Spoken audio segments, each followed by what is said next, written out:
Welcome students to my YouTube class. Today we will talk about cell death, importance of cell death and the types of cell death. We will talk about necrosis and apoptosis. We will discuss about the process of cell death, how cell do suicide and the killing signaling by the other cells.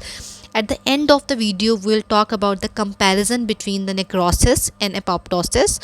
Now we are going to start with the first point, the importance of cell death.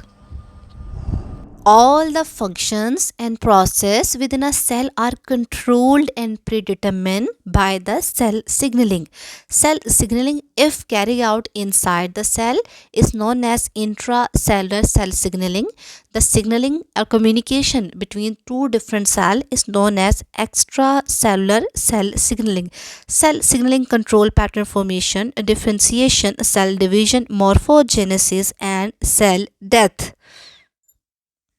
Any unwanted or unfixable change in a DNA of a cell may lead to the production of the cancer cell, that is uncontrolled division of the cell.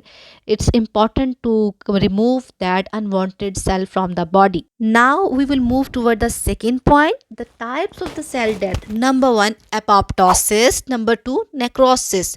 In apoptosis, cell itself decide to commit suicide. It is a programmed cell death. Number 2 is necrosis. Cell death is due to the injury or any accidental damage. Now we will talk about the apoptosis process in detail. The dying cell firstly shrink in the size and thus split into the membrane bonded vesicles.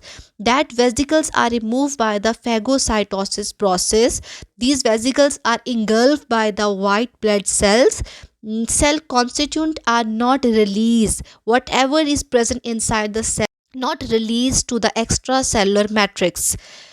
Process of cell death you can see over there in the picture. The normal cell in start condensation and shrink in size, then bulb out to the vesicles and at the end removed by the phagocytosis. Here is an example of a cell death or apoptosis. The tail of the embryo is removed, tissue between the fingers are removed. These are unwanted cells. If they are not removed, the fingers will remain joined.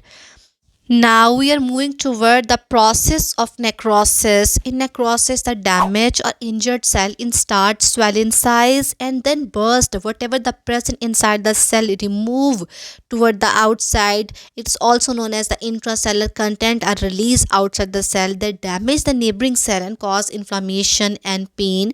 Have a look on the picture. It is always done by the pathological action. Any bacteria or any virus get invade inside the body from the injured side or damaged side of the body.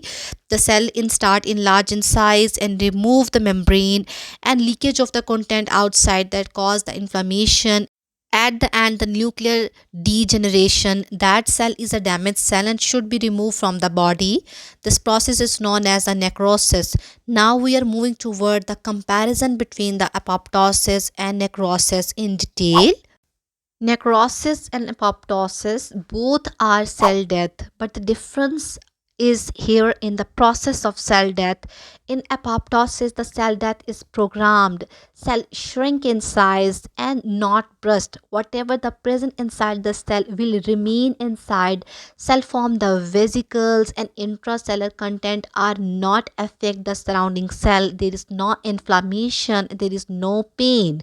But in necrosis, that cell death is by the injury or the damages pathological action. Cells swell in size and the burst and no vesicles are formed, so the release of intracellular content to the outside and they affect the surrounding cell. This cause the inflammation, this cause the pain on the cell.